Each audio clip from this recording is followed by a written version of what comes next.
Better than Shark Week. Alright. So this week starts out with this Born This Way program. Tomorrow we have Beyond Binaries, Identity and the Sexuality Spectrum. And Wednesday we have J-Spot, a sex educator tells all. Thursday we have Middle Sexes, which is a film which will be followed by a discussion, so I hope you can join us for some other events this week. In the back, we have our friends from Housing with their Speak Up Against Bias cards, and we invite you to come fill one out. It says, I speak up against bias because, and I pledge to confront bias in the following ways. And they're going to be putting these all over the dorms to send a message that is inclusive and welcoming, so we'd love to add your voice to that. You each have an evaluation with you. If you don't, please raise your hand and Jenna will bring you one.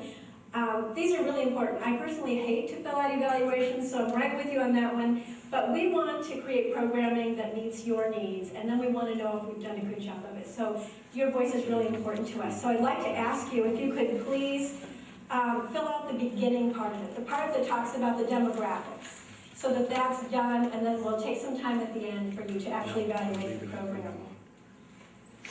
So Sex Week, even better than Shark Week, is co-sponsored by the Women's Center, the Dean of Students Office, Women and Gender Studies, Human Resources, the LGBT Faculty and Staff Association, and the student organization Voices for Healthy Choices. So at this time, I'd like to introduce my colleague, Laurel Westbrook. Dr. Westbrook is an assistant professor in sociology. Her work has focused on gender, sexuality, theory, social movements, violence, and the media. Dr. Westbrook's article, Doing Gender, Doing Heteronormativity, Gender Normals, Transgender People, and the Social Maintenance of Heterosexuality, which is co-authored by Kristen Schlitt, was the winner of the 2010 Outstanding Article Award, which is granted by the Sex and Gender section of the American Sociological Association. And today, Dr. Westbrook will present Born This Way, the Social Construction of Sex, Gender, and Sexuality. So please help me welcome Dr. Laurel Westbrook.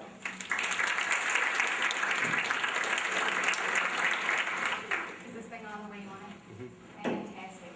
Welcome. Thank you guys all for coming out this afternoon, and thank you, Colette, for that lovely introduction. As she said, my talk today is titled Born This Way, the Social Construction of Sex, Gender, and Sexuality.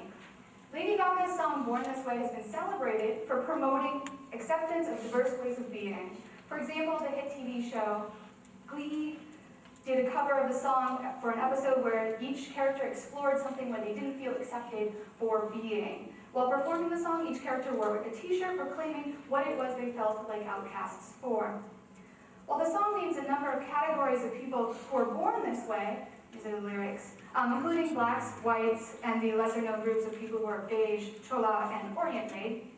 Use of the song as an anthem of acceptance is primarily focused on arguing that lesbian, gay, bisexual, transgender, and our queer folk are, quote, born this way.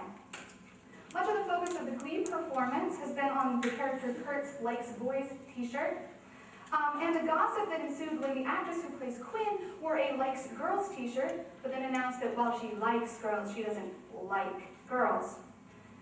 The Born This Way slogan has been used in gay pride announcements and is the title of a book by Archbishop Carl Bean, a gay preacher. People taking up the phrase for the song argue that they cannot help the stigmatized behavior or identity, instead that they were born that way.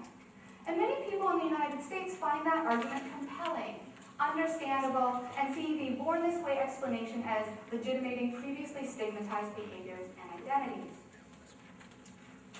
For example, many have applauded the Born This Way blog, which asks LGBTQ identified adults to submit photos from their childhood to show their, quote, innate LGBTQ selves.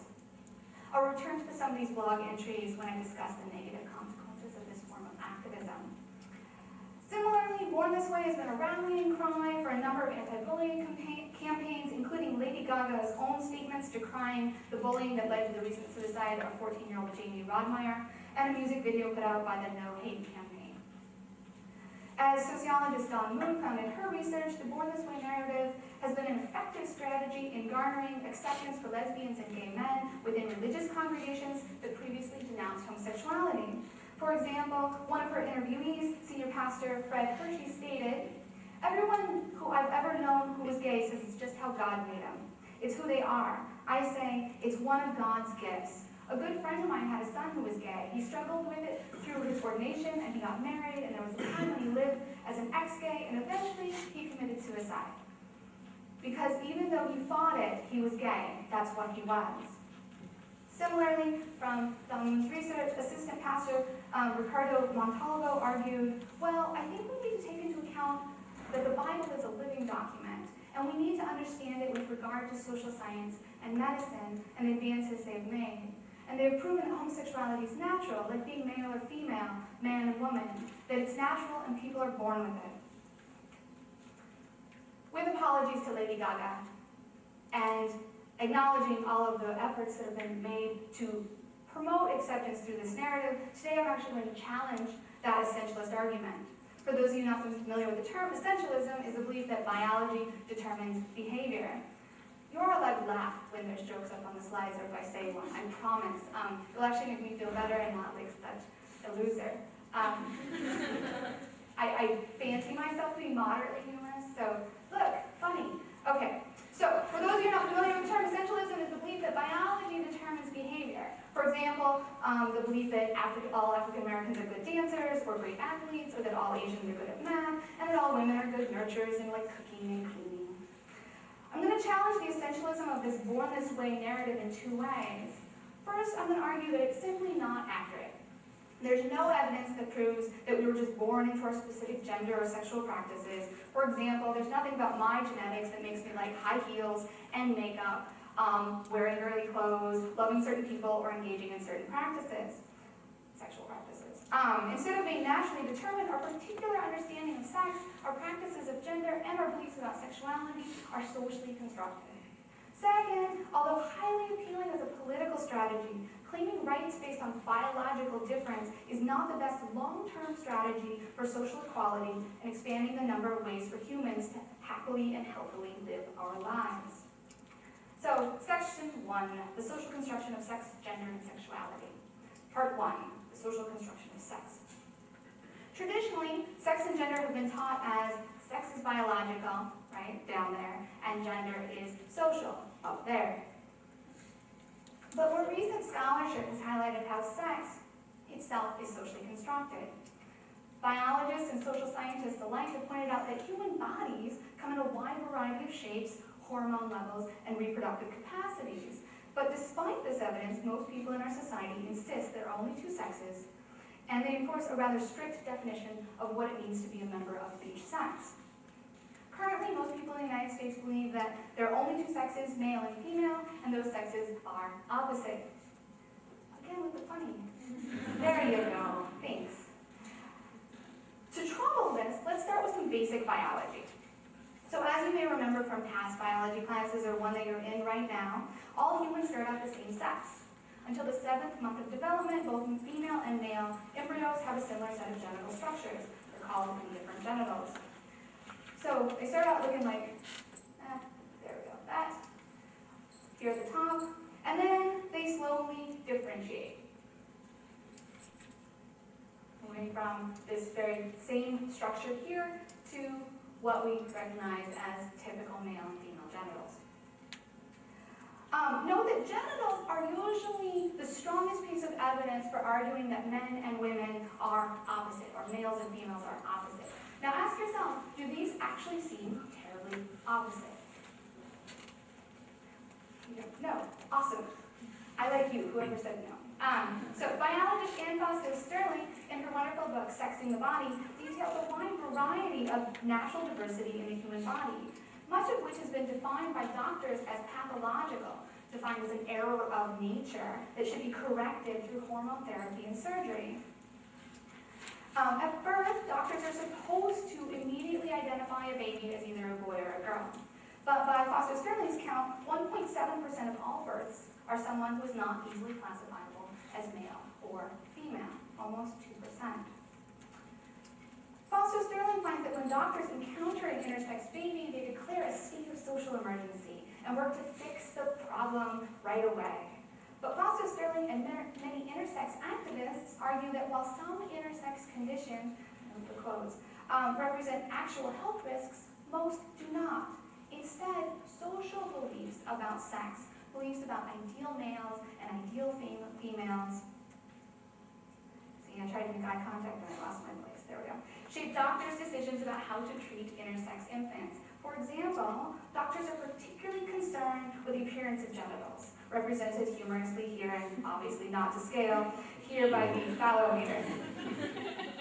As both Foster Sterling as well as sociologist Susan Kessler have found, doctors have biologically arbitrary, although highly socially influenced, criteria for deciding which babies are boys, which are girls, and which need surgery to make them proper boys or girls. So babies whose phallus, in this case usually referred to as their clitoris, is less than 3/8 of an inch are generally considered female, and those whose is above an inch are considered male.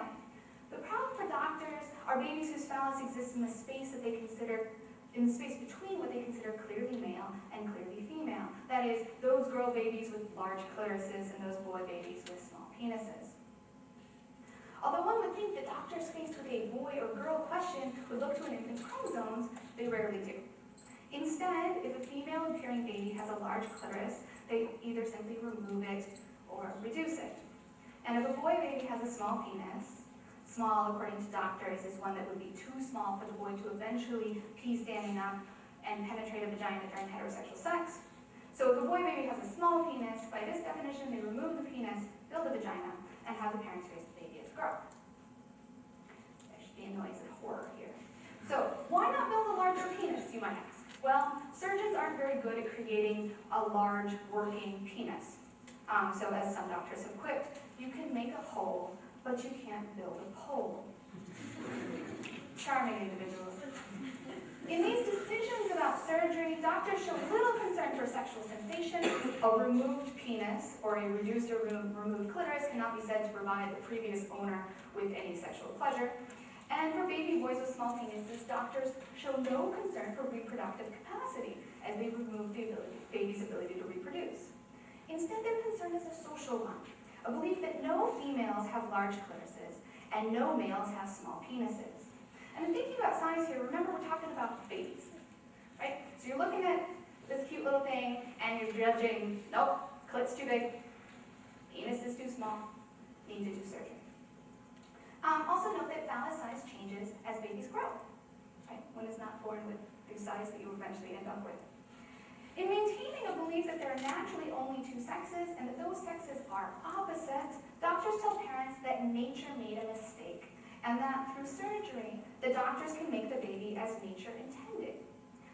And of course, by doing surgeries, doctors erase the reality of intersex bodies, making the idea of opposite males and females seem even more natural. I am going to do my best. You want to just give me a heads up every time it pops up? Not my computer, so we have been visited by a restart ghost. The quote about holes and poles is illustrative of what doctors think it is to be male and female. Men are poles that go in holes, while women are holes that receive poles. And sex happens by, as the slang phrase goes, inserting tab A into slot B. Actual pairs of underwear available on the internet if you want them. If you think of men as poles and women as holes, they do seem quite opposite. But to do so requires ignoring the rest of the body, including the ways in which male and female genitals are incredibly similar, as well as the fact that many bodies, remember 1.7% by Foster Sterling's count, do not fit our current definitions of male and female. As sociologist Lisa Wade has pointed out, doctors treating intersex infants ignore the similarity as well as the diversity and instead create oppositeness, insisting that there is a real separation between men and women, a separateness of at least 3/4 of an inch, right? Our nice purple space in the middle between the pink and the blue. Thus, through these examples, you can see about how our beliefs about sex are surprisingly not biological, not biologically determined, but are instead socially constructed. So now let's turn to the question of gender.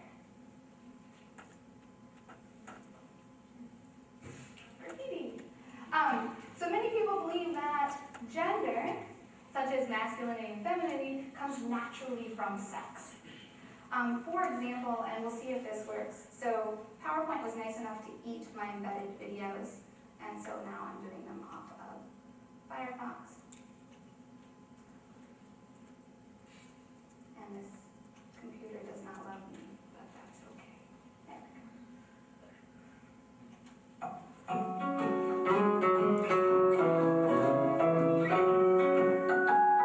Boys and girls are different. That's why only Huggies nappies have tailored absorbency with a unique surge layer where they need it most, in the front for boys and lower down for girls. Huggies nappies, because there is a difference.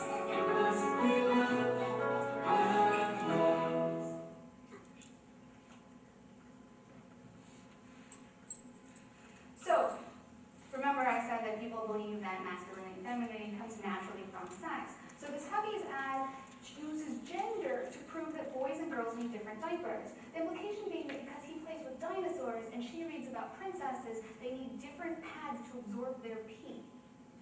Right?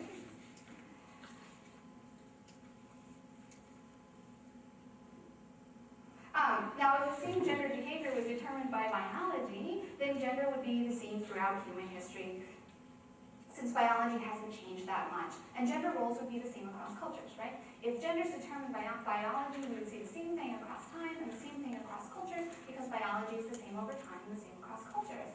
But of course, we know that gender roles vary dramatically across cultures, and that they have changed during the history of Western culture. For example, an exhibit from the Smithsonian entitled "When the Girls Start Wearing Pink" shows that children used to be dressed in gender-neutral clothing, which would now be considered feminine. Both boys and girls wore white dresses till the age of 6 or so, since white was easy to bleach clean.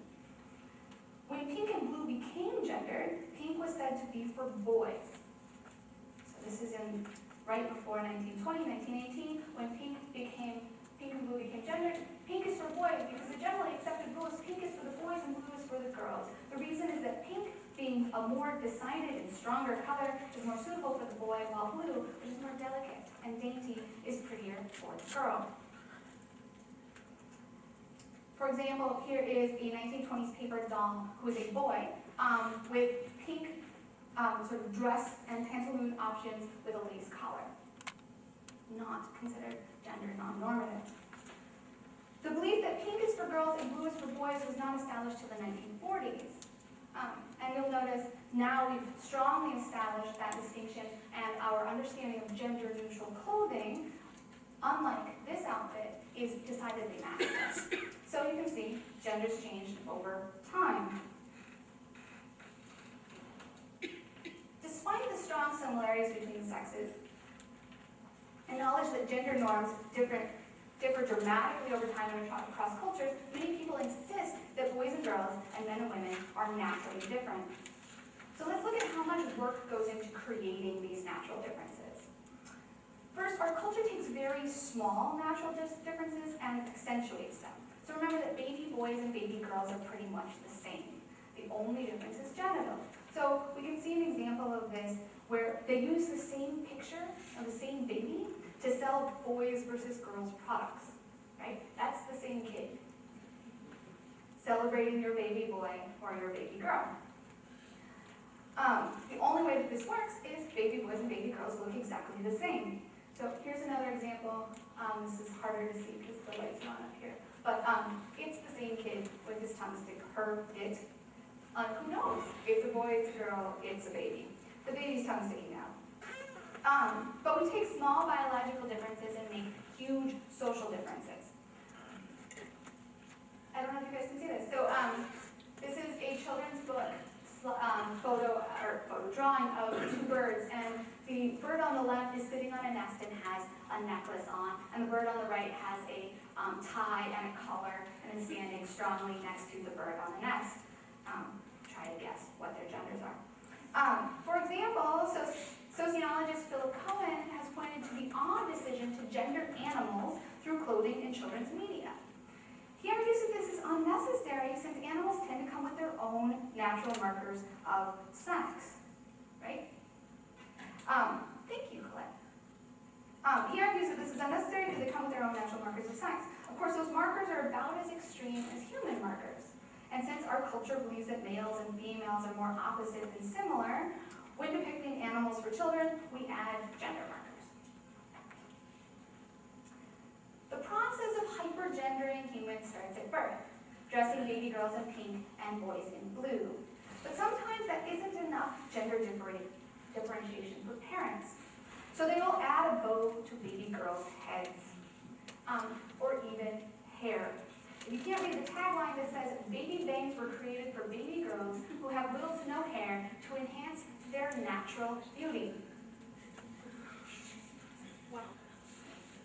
Note the similarity here with how doctors treat intersex babies, a belief that baby girls should naturally look highly feminine with hair, and so fixing it with something decidedly social, a wig. A belief that babies should look decidedly feminine or masculine in terms of genitals, and then fixing it with something social surgery. This sort of language about enhancing her natural beauty with that charming wig makes gender seem natural. So although kids of both sexes are pretty much the same, they have the same basic body, same energy level, we raise kids in hyper-gendered ways. For example, a photographer's done a series of photographs of kids and their stuff, very similar to the photographs of families where they take all of the stuff in their house and put it out in front of it, which if you see the ones done in this country versus other countries, you realize our thing with consumption.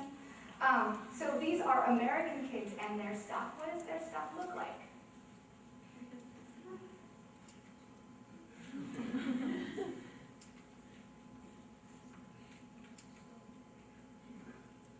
Note how through coloring and style of toys, little boys and girls are treated as opposite. So what sort of behavior does this different stuff encourage? A researcher observed commercials aimed at children and wrote down all the words in the ads featuring boys that were presumably aimed at boys, and the ads featuring girls that were presumably aimed at girls. So what did she find? These are the words of commercials aimed at boys. Commercials aimed at boys emphasize conflict, power, action, and competition. By contrast, the commercials aimed at girls emphasize feelings, beauty, and playing at being a mother. If kids strictly adhere to these messages, what sort of possibilities for living are produced? Well, boys can't have feelings or care for children, and girls cannot be competitive and socially dominant. So this is what's going on with commercials and some stuff. Further, with kids' products, they tend to promote the idea that boys are active and girls are passive. Don't believe me? Here we go. So starting with babies. Here we have a play diamond ring, and the little heart at the top says, for a sweet baby girl. And then we have a play saw. This is going to be fun, the whole talk, isn't it? There we go. We have a play saw for a busy baby boy. So sweet baby girls get diamond rings and busy baby boys get saws. Similarly, here's a clothing advertisement where the boys' clothes are top with ready, set, go, and the girls' clothes with sugar, spice, and everything nice. So clothes are for active boys and sweet, passive girls. Finally, toys. Shall we all stare? Finally, toys advertising the Marmaduke movie with kids' meals from Burger King. Notice that they're clearly labeled for girls and for boys, implying that dogs are gendered. So the girls' toys are combing style Jezebel, and her special feature is that you can comb her hair. Bone catching Marmaduke, his tail wags when you move the bone. Lounging Gypsy, and he just sits on his tasseled cushion. And then Cuddly Raisin, who's soft. Those are the girls' toys. Comb hair, sit on a cushion, and be soft. The boys' toys are Pouncing Marmaduke, who leaps in the air. Darting Lightning, you wind him up and he moves. Stick and Move Bosco, you attach his leash and he walks. and turn and roll Maisie. You wind up her tail and she rolls over. So even little dog toys are teaching gender with passive girls and active boys. So now let's look in terms of gendering of kids, the lesson in kids' toys about technology and occupation.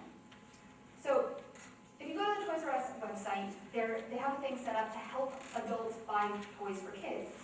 And you know there's ones on the left for girls and the ones on the right for boys. And you'll note that they're the same categories, with the exception of girls can be glamour girls over there on the left and boys cannot, but everything else is identical.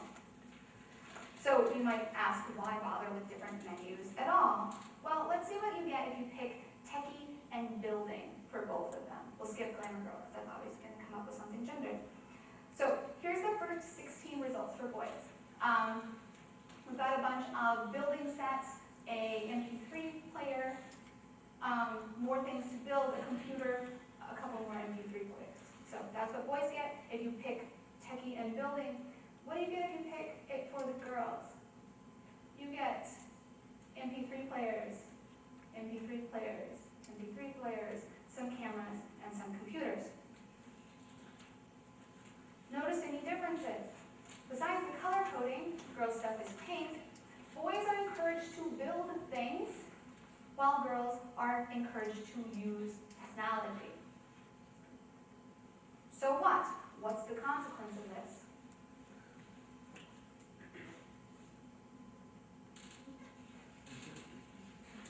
What toys kids play with dramatically shapes what sorts of skills they develop and what sort of jobs they aspire to. One last example. This is an electronic medical set for a doctor. You'll notice the kid on the front is a little boy and everything's coded in blue. Here's an electronic medical set for a nurse. You'll notice it is pink and there's a girl in the front. If you look at these two things, they are the same kit. They have the same equipment in them, except one is clearly flagged as being for a boy and a doctor, and the other is for girls and nurses. So these sorts of subtle or not so subtle messages reflect gendered beliefs and have profound consequences for people's life paths. Of course, gendered beliefs don't just shape activities and occupations, but they also influence how we dress and how we hold our bodies. For example, child beauty queens. So people often think that adult femininity comes naturally to women, that it isn't work so much as genetic or hormonal, that due to our 2X chromosomes, we just wake up looking like that.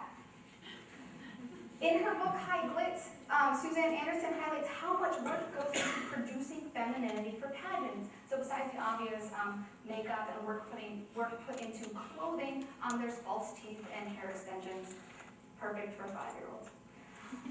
As several sociologists have argued, the fact that these girls, children, can so closely mimic adult femininity shows how much of a performance gender is.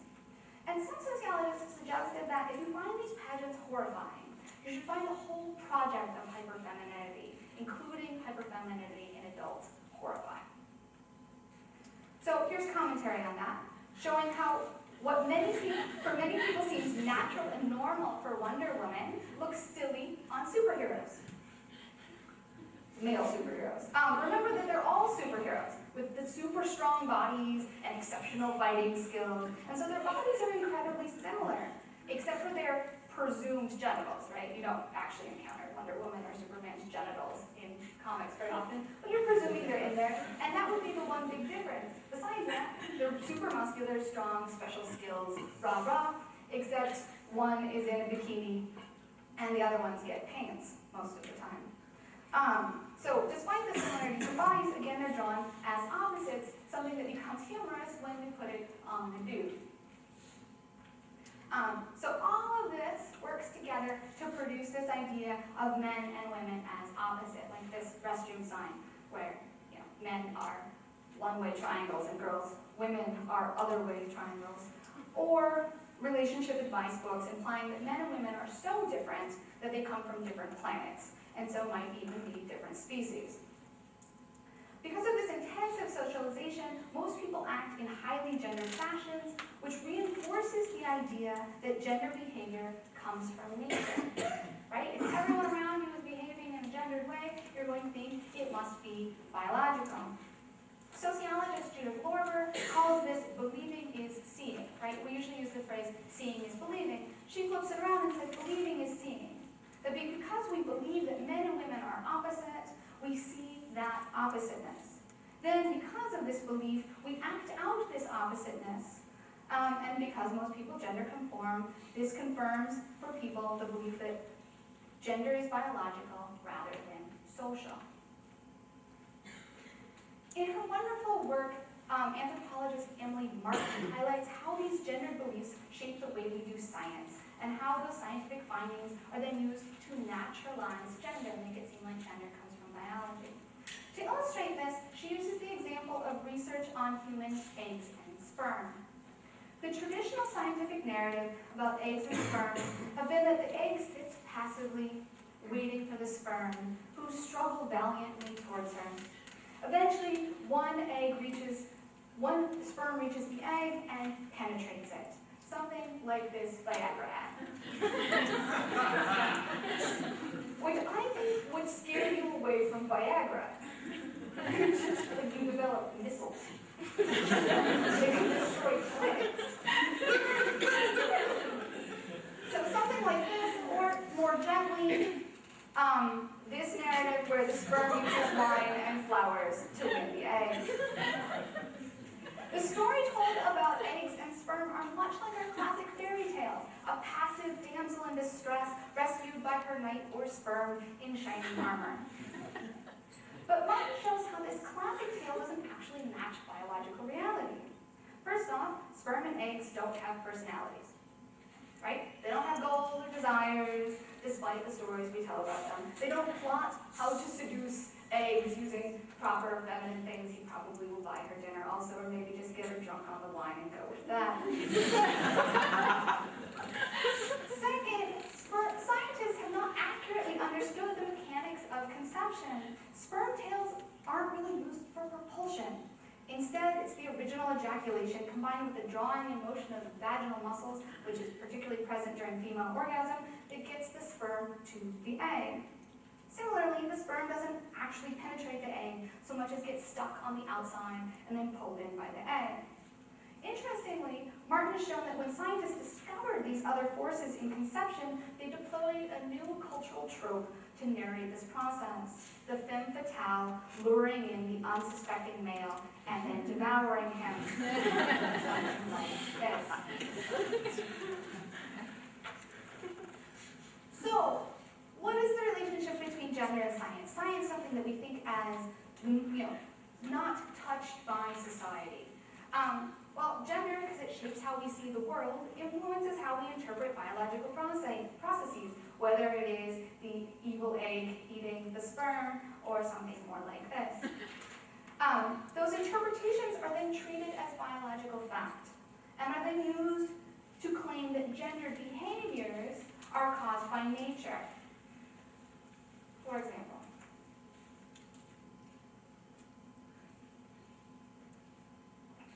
why did we over men fertilize one egg? Because sperm are like men, and men don't ask for direction. These gendered beliefs then continue to influence the way we interpret biology.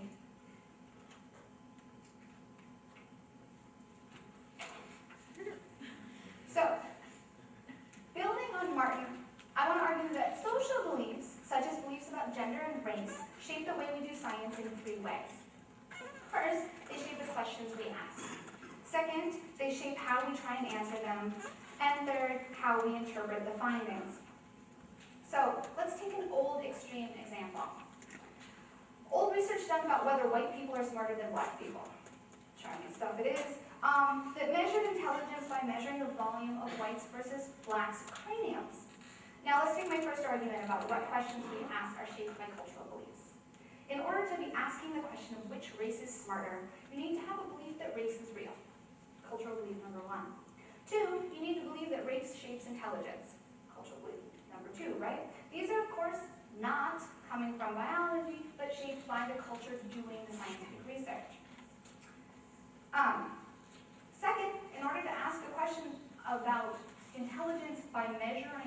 cranial volume, one must be working with a cultural belief that bigger is better. Now, of course, if brain size really determines intelligence, elephants and whales would be the smartest creatures on Earth.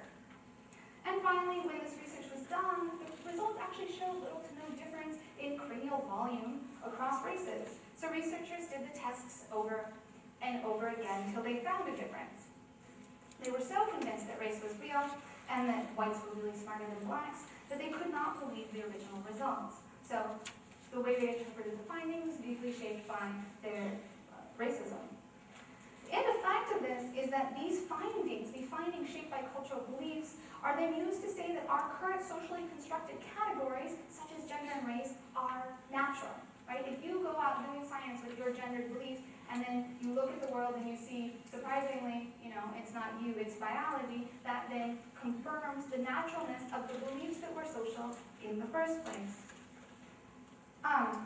So, for example, this ad for asthma medication. Well, there's medication for boys and medication for girls, which implies that boys and girls have different lungs, which is not accurate. Or that they will feel better with a pink inhaler versus a blue one. So what? All of this makes it seem like men and women are naturally opposite, that they were, in fact, born this way. This brings us to part 3, the social construction of sexuality. Like sex and gender, there's been a wide variety of expressions of sexuality throughout human history. As there is currently a wide variety of expressions of sexuality across cultures, for you not recognizing what this is you're looking at Greek men back in the day having fun with each other. As I've said throughout this talk, if one finds variation over time or across cultures, behavior is unlikely to be caused by biology, as human biology has stayed relatively the same over time and is, of course, the same across cultures. Thus, we must posit that sexuality is, in fact, socially constructed. So let's take heterosexuality and homosexuality as examples. While there's been same-sex sex and opposite-sex sex throughout human history, there's not always been an idea of orientation, like we're some sort of sexual compass. That a person desires people of one sex and only one sex. For example, ancient Greek male citizens, the picture you were just looking at, often had sex with both younger men and their wives without a belief that that meant they should hold a certain identity. Renowned French philosopher Michel Foucault argues that even when Western culture began to identify same-sex sex as undesirable, it was considered a sin, just like any other sin, such as lust or gluttony. And if one committed that sin, one simply begged for forgiveness from God and went on with one's life, with no belief that these actions represented an orientation or identity. Homosexuality wasn't invented until the late 1800s, when doctors at the time created a term for behaviors they observed and then diagnosed patients with an illness called homosexuality. Indeed, even at the beginning of the 20th century, the term homosexuality hadn't really caught on, and heterosexuality wasn't invented until even later. Of course, those ideas did eventually become accepted, so much so that now having a sexual orientation or identity is taken for granted and believed by many to be caused by biology. But it's not just our belief that everyone is either straight or gay that's been socially constructed. Most of the ways we do sexuality are not biological in origin either. Take, for example, our current valuing of lifelong monogamous pairing that mixes sex, love, and childbearing. There's no biological evidence for the naturalness of this arrangement. Indeed, of course, the divorce rate in the United States indicates that it's anything but biologically determined, that families should consist of a mommy and a daddy, 2.5 children, and a dog named Spot. And that they stay together happily forever and ever, never having sexual desires for anyone else. But people often ignore these facts, like divorce rates, and treat heterosexuality as natural and superior because of the belief that proper sexuality occurs within a procreative relationship. Although heterosexuality is often treated as natural, it should be noted that a lot of work goes into maintaining it. Many people put in a lot of effort limiting information about homosexual practices. For example, banning a children's book about gay penguins, and this gets quotes, and I'll explain why in a second, about gay male penguins from bookstores and libraries because it, quote, promoted homosexuality. If you're interested, this is based on a true story of two male penguins, Silo and Roy, who were together for 6 years and raised a baby penguin together. It should be noted that while penguins engage in these penguins engage in same-sex affection and child rearing, it does not make them gay, since gay is an identity. That was, of course, recently invented and only applies to people. To give penguins a gay identity makes as much sense as personifying sperm.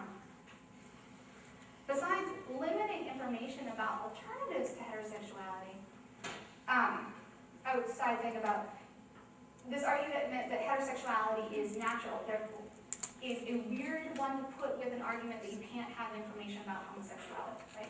Because if heterosexuality is so normal and natural, then you don't need to shield people from knowledge of other options because they wouldn't go that way due to their biologically determined straightness. Besides limiting information about alternatives to heterosexuality, like beliefs about sex and gender, we learn about proper sexuality through cultural outlets like the mainstream media. Movies, TV, songs, video games, and commercials all reflect current understandings of sexuality. These understandings are, not surprisingly, for cultural constructions, a bit conflicted. So they promote sex as incredibly fun and something that you should be doing or trying to be doing at all times.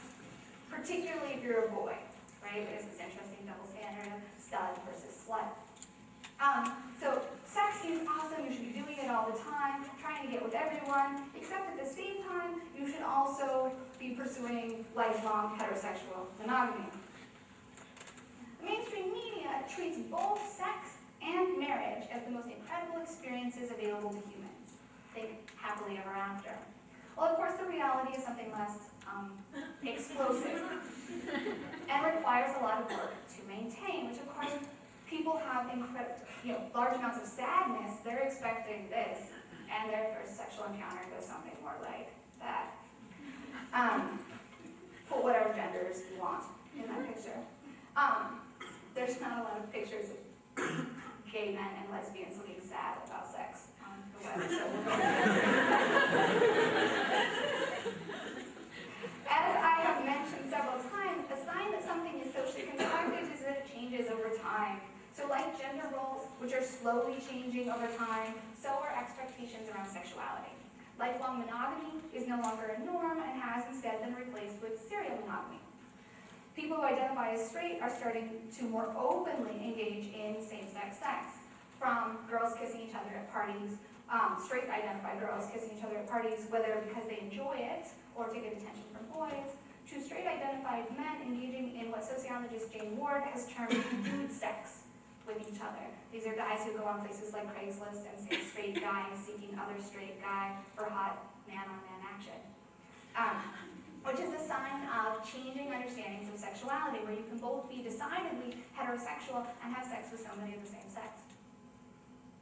So, now let's examine the sex-gender sexuality system. Sex, gender, and sexuality are deeply intertwined systems that reinforce each other and, in doing so, create a larger system. In this system, beliefs about sex naturalize beliefs about gender and sexuality.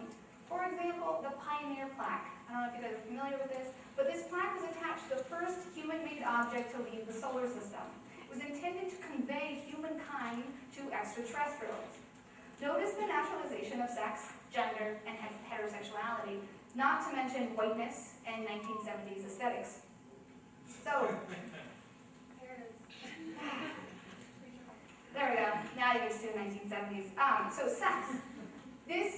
What we're promoting to aliens about what it is to be human is humans are depicted as comprised of two and only two sexes, which is socially shaped, not biologically determined in its representation. Note how the woman does not actually have genitals. If this was biological, she would have some indication of parts down there. So rather than actual human genitals, she has the anatomy of a Barbie doll. Gender. How does this naturalize gender? Well, the man standing straight strong and greets the aliens while the woman stands slightly behind him with her hip cocked to the side. The man has short hair, the woman has long hair, none of these things being natural, right? Men can stand with their hip to the side just as well as women can, and women have an amazing capacity to stand straight on occasion. Finally, heterosexuality. The designer intended the humans to be holding hands. To explain what humanity is to aliens, apparently it was necessary to include a heterosexual couple. But the designer worried that an extraterrestrial might perceive the figure as a single creature. But in the way they're standing, you can still see that they seem to be a pair. Thus, when creating a plaque to represent humanity, we created one that both reflects and naturalizes our beliefs about sex, gender, and sexuality. So, in sum, the narrative born this way is inaccurate, which for some of you might seem quite obvious, because one is hard-pressed to argue that someone is born this way.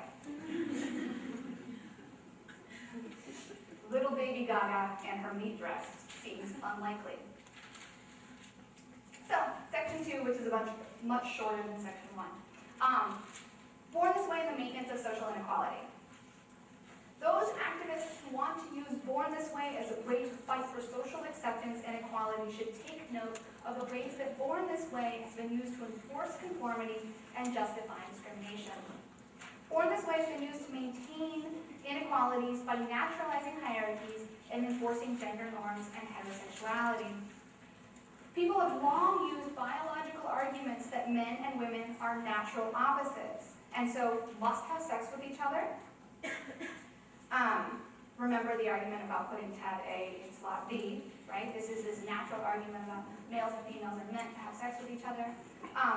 So nature means must have heterosexual sex, must partner in marriage because men and women naturally have what are called complementary skills, which one could actually argue one learns separate skills, right, through fun things like different toys, that then you feel compelled to find somebody with those other skills so that, I don't know, they can cook for you or, open a jar for you, whichever set of skills you seem to be lacking due to your gender rearing.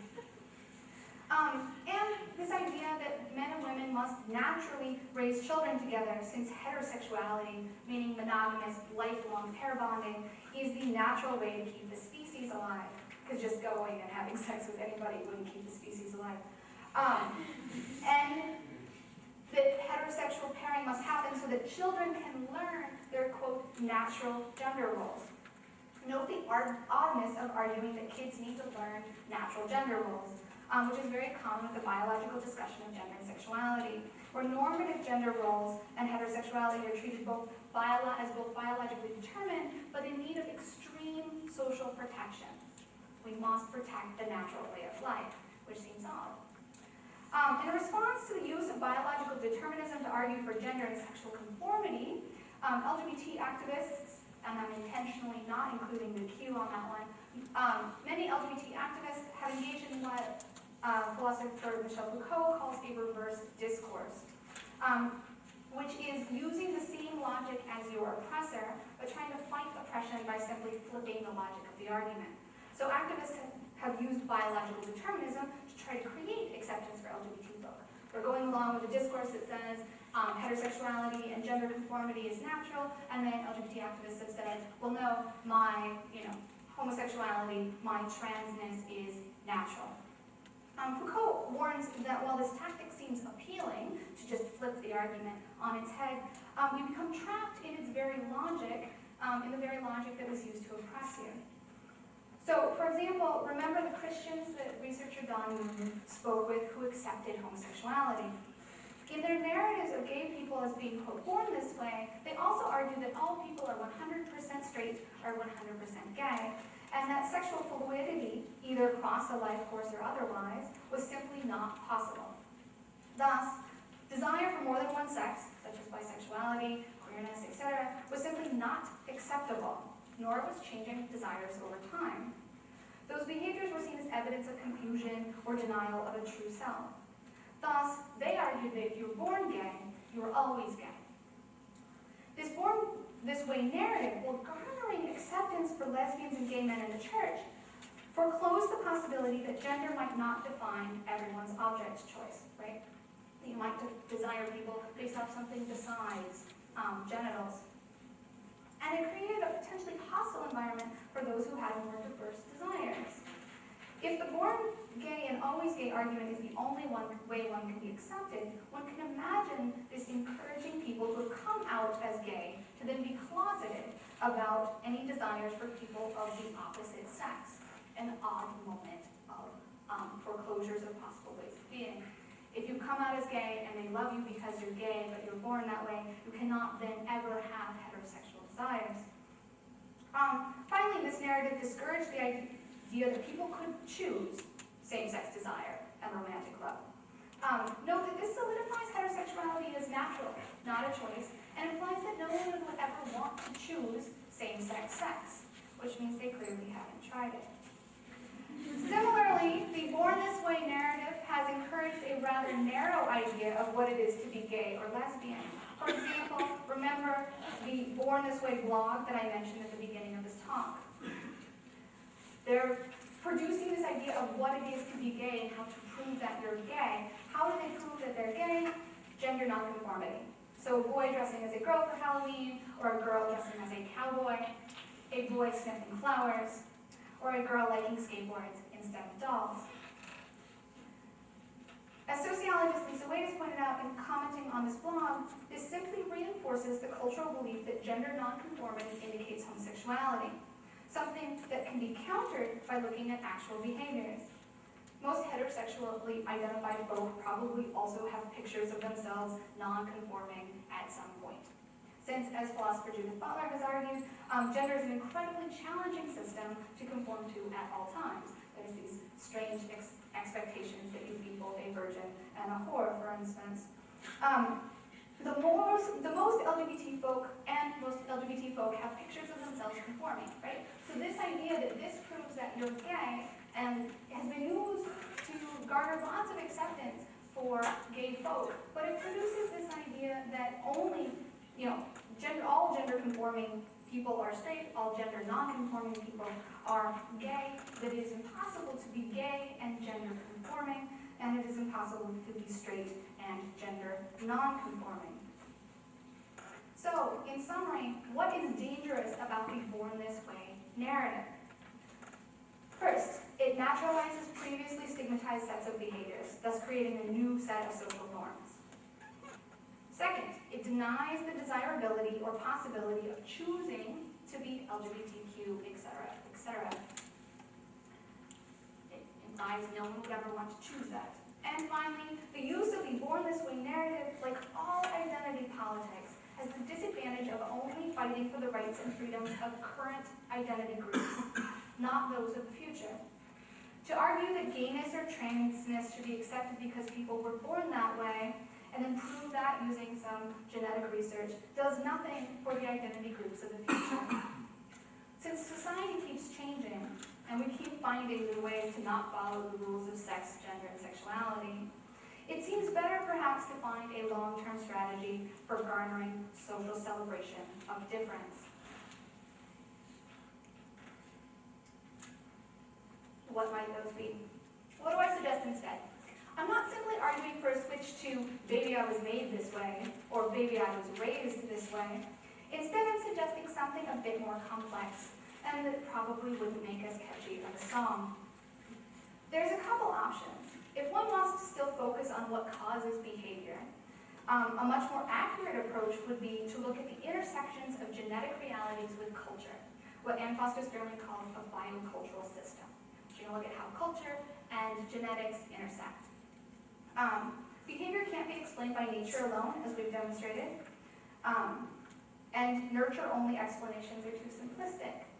Instead, look at how culture and genetics interact. For example, note how diverse sex, gender, and sexuality are even in the same person over a life course. For example, our actual sexed body changes over time, looking and acting much different at 10, 20, 60, and 80. Similarly, we use culture to interpret biological realities, and our culture literally shapes our bodies. So that's one option. If you're interested in explaining behavior, go with a biocultural system approach instead of a biology-only approach. But one might ask instead, why do we care about the origins of gender or sexual behavior? Do we really want to continue to treat these as incredibly important, thus giving power over our lives? In the scheme of things, does the desire to wear a dress or pants, or dress with pants, or to love boys or girls or both or neither really matter any more than explaining why someone likes Brussels sprouts more than broccoli? Instead of focusing on what makes people straight or gay, look at how society has created an idea that there are only two sexes, one weak, one strong, one that's a whole, one that's a pull, two genders, one active, one and dominant, one passive and submissive, or two types of orientations, one that's natural and morally correct and one unnatural or sinful.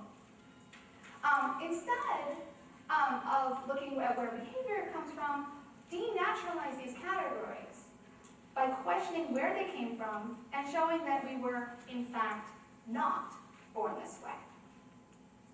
And the final option is to work to expand the number of ways of being that are socially embraced.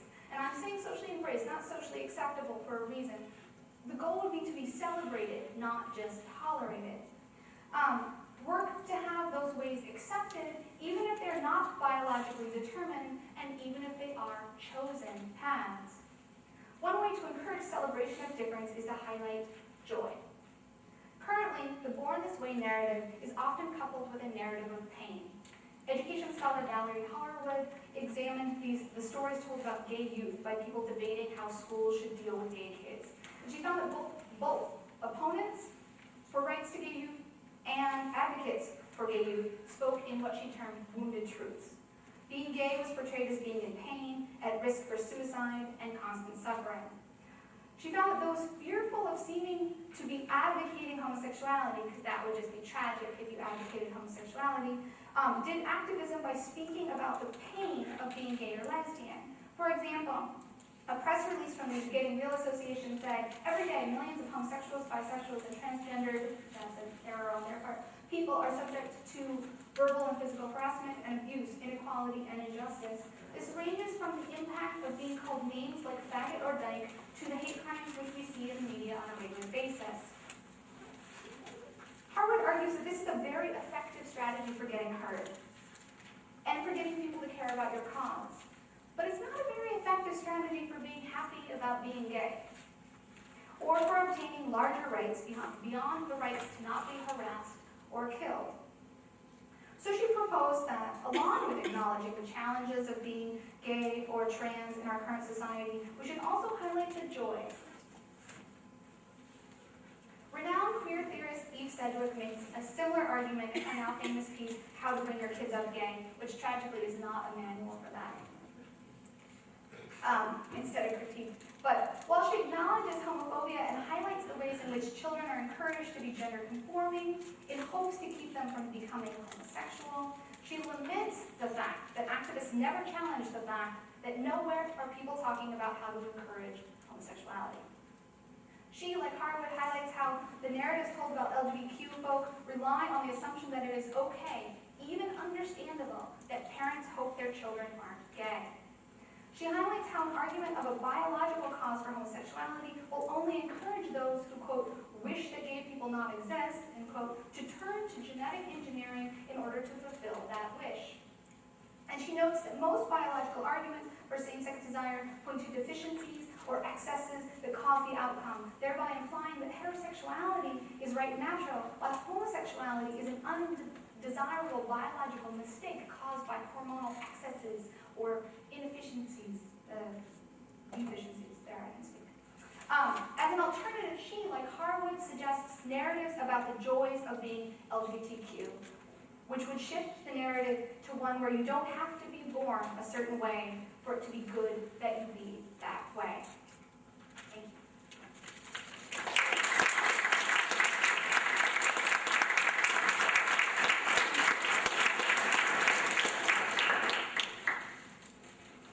So Colette had scheduled this for an hour and a half, which means we've got about 20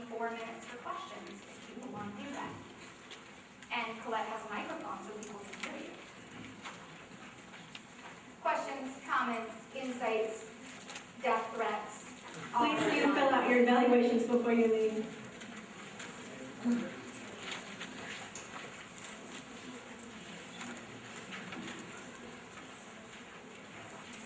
No questions? Or they need a moment to evaluate.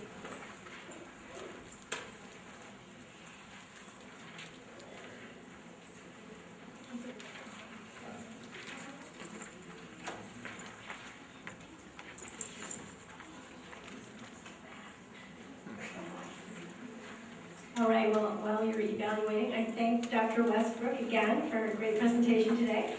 And I hope that you'll join us tomorrow for Beyond Binaries. We have information about all of this week's programs in the back. And I wanted to show a 7-second clip that ties in the Shark Week theme to the rest of the week. Do you know what dolphins are just gay sharks? If you're familiar with Glee, Brittany likes to say dumb things, and she just said that dolphins are gay sharks.